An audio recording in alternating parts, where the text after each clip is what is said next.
Okay, so here's I don't know if you can see this with the sun, but here's the slinger truck I was telling you about.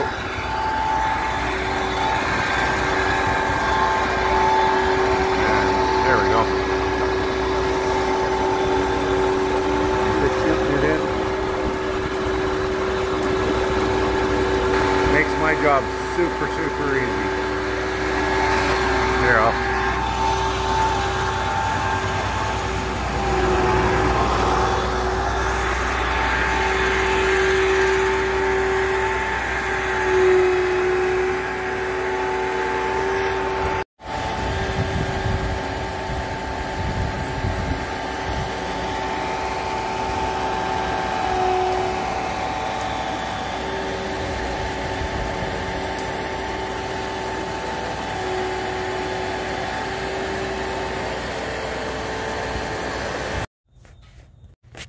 hey guys, we're back to the sidewalk here now. So just had the slinger in this morning. I'll show a little video, tag a video on here of how that went. So anyways, just have to level out the dirt now by hand and lay steel, and concrete's coming tomorrow, and we'll show you the stamping process.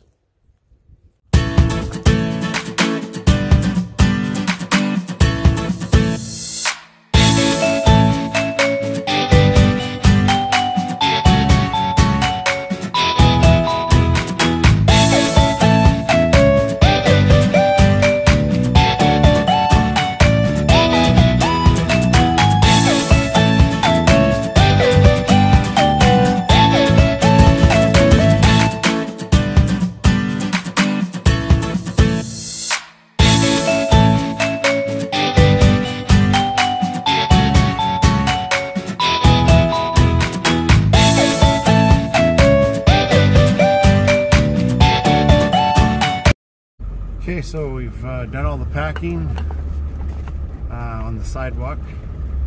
I had to go pick up my buddy Dylan's packer.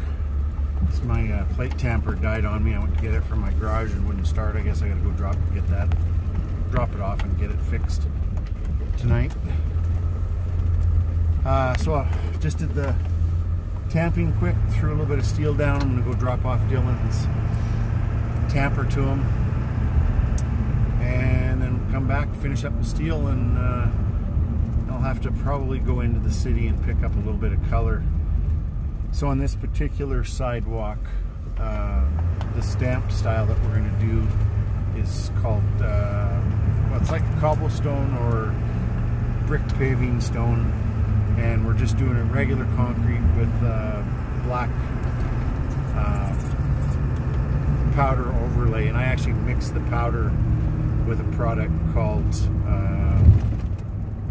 Cherry Release, or Cherry Blast I think it's called. It's a liquid release, so that the stamps don't stick to the concrete.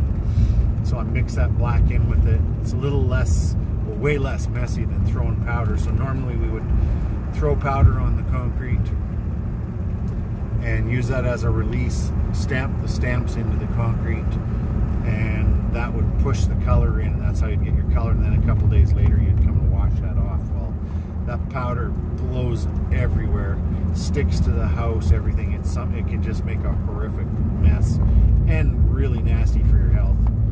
We'd always have to wear a respirator all the time. So now when I mix it with the Cherry Blast, it's mixed in with the liquid. You spray it on, you have no dust. It's still, stamping's always a very messy process, as you'll see. But much better for your health. It smells like cherry or bubble gum or something like that. It's kind of weird stuff. But as soon as you spray it on and you stamp it and you pull the stamp, you can see what it's going to look like right away, as opposed to the powder.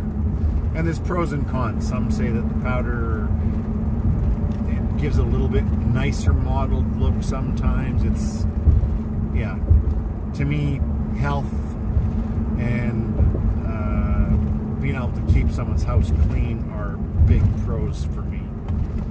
So that's after doing many years of stamp work, trying lots of different processes, that's the process that I settled on that works best for me and that I like.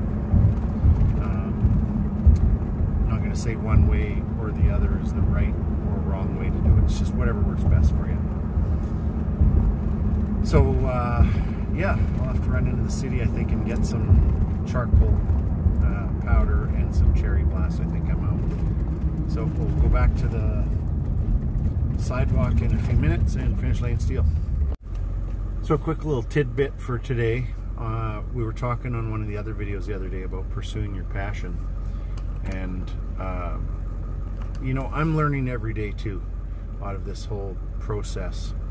I try to have as good an attitude as I can about life in general. As far as for concrete goes, you know, I kind of lost, you know, the real love for it quite a few years ago, and it just became a job. I still take pride in my job, but I just don't quite have the same passion for it as I do for some of my other things. But ironically, the part of my my career that I dislike the most right now enables me to do the part of my career that I like the most. So, you know, going out and doing some concrete enables me to live this lifestyle of doing many different jobs and occupations. I do make money off the others, but not quite the same as I do off of doing concrete. So sometimes if you're doing, you know, maybe a job that makes great money in a short amount of time, it's not such a bad thing, because, you know, it can afford you to live the lifestyle that you want to live, doing something that you maybe don't like as much, but in a short time, you know, short spurts of it. And yeah, that's just kind of what works out well for me now at this point, right? I hope not to do concrete for a lot longer of my career, because I'm you know, 52 now. I've been doing this for 35 years, and my body's needing to move on to something a little easier for the next chapter of my life. But you know, this idea of doing a job that maybe isn't your favorite, but it enables you to do the thing that you love, you know, that's a great concept. I have my friend that I go out and do the dragline work with on occasion, the Harringtons. Ken is almost, well, I think he's in his 70s, and he still does some dragline work once in a while, a few times a year. But his passion is he's written a number of books, writing, and they travel all over the world teaching and stuff like that. And so that's their passion. He doesn't really make hardly any money at that, but the dragline a few times a year definitely helps, and some other jobs like that, some ironworking or whatever, helps supplement his income so that he can afford to do the thing that he loves doing. So give that some thought as you're pursuing your passion, and yeah, see maybe if there's a way to diversify what it is you're already doing, continue doing that on the side to bring in some income while you pursue what it is you love doing. And if it's making stuff, the first step is just try and get yourself a shop. Even if it's 10 by 10, my first shop was like maybe 10 by 10. Put a few tools in it, start making some stuff, and just, you know, start your wish list. Start buying a bit more tools, and you look for a bigger shop, and before you know it, you're in a 1,000 square foot shop full of tools, and it's become part of your lifestyle. Give that a try. So now I'm going to tie the steel. Got these little guys, they're called loop ties. These are an awesome invention. Years ago, we used to always have to, and lots of guys still do, just a roll of steel, roll of wire,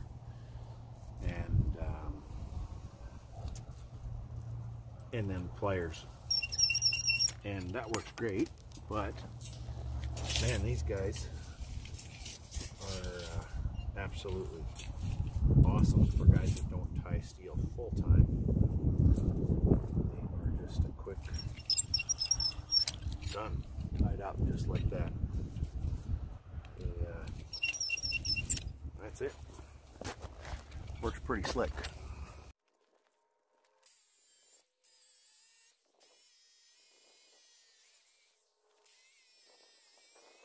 Okay, so steel's all done now.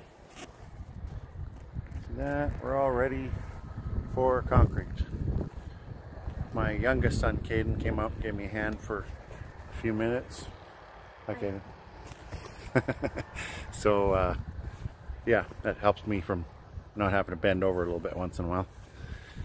So, yeah, tomorrow, now, concrete's coming at 8, and we'll start stamping. See you then.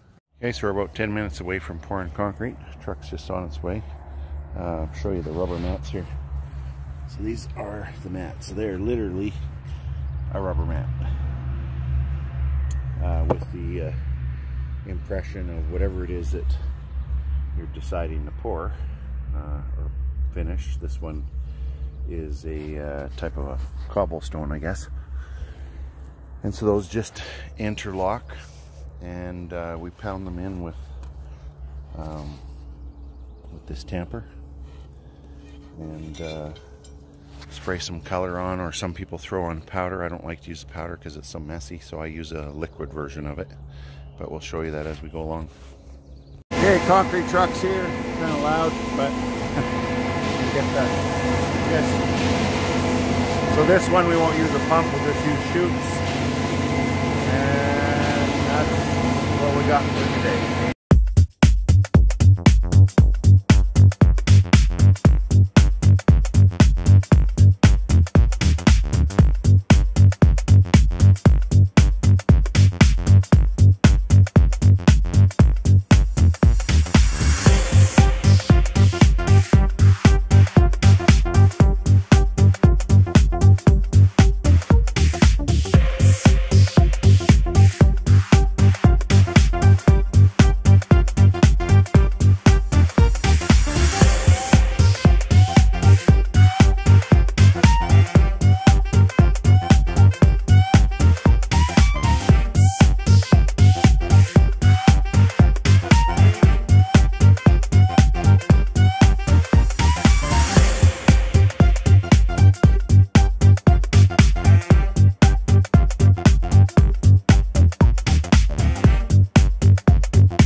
Okay, so now we got everything's all poured, got it bull floated.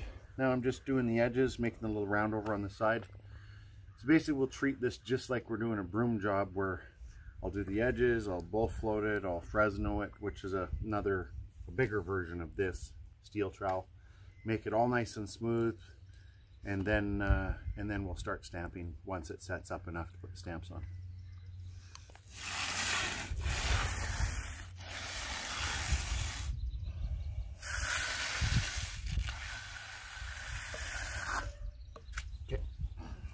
We're stamping, so you can see what we've done already. Looks beautiful, looks just like cobblestone. That's the whole point of it. It's supposed to look very realistic. So these have got the imprint on the bottom. I just lay them down like this and then interlock them, and then we just lightly, right now the concrete's soft. I like to get on it as early as I can without it making big bumps or dips and stuff. So I hit it, that pushes the impression in, and we've already sprayed the black release down, so that pushes that color in. And then we leave that for a couple days before I wash it. And then I'll show you here in a second.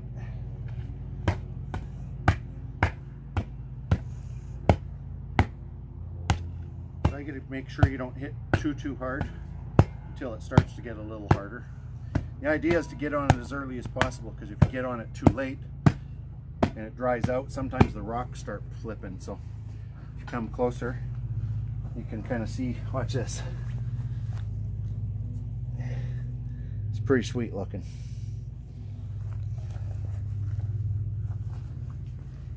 And you just start your next course. Just like so. Oh, that one can go down a little bit more.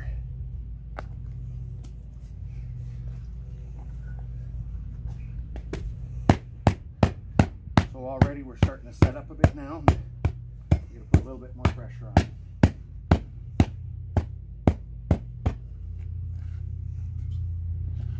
Alright, we'll see you at the end.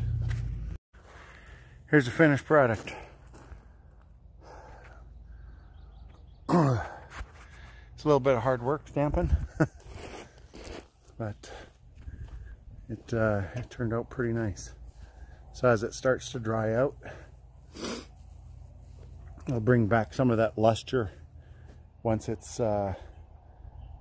sealed. And these guys want a nice low sheen. So you can even see here where I brought the stamps going this direction, and then here I changed them going this direction, and you can kind of see the joint there, how I did that. So yeah, it turns out looking, customer was quite happy and impressed how it actually looked like cobblestone. So there you go. So a couple days I'll come and wash it up and seal it, and that'll be it. So there's a stamp job for you. Make sure you guys continue to follow. Push the subscribe button, please. That'd be awesome. Appreciate you guys following and totally encourage your comments. See you on the next project.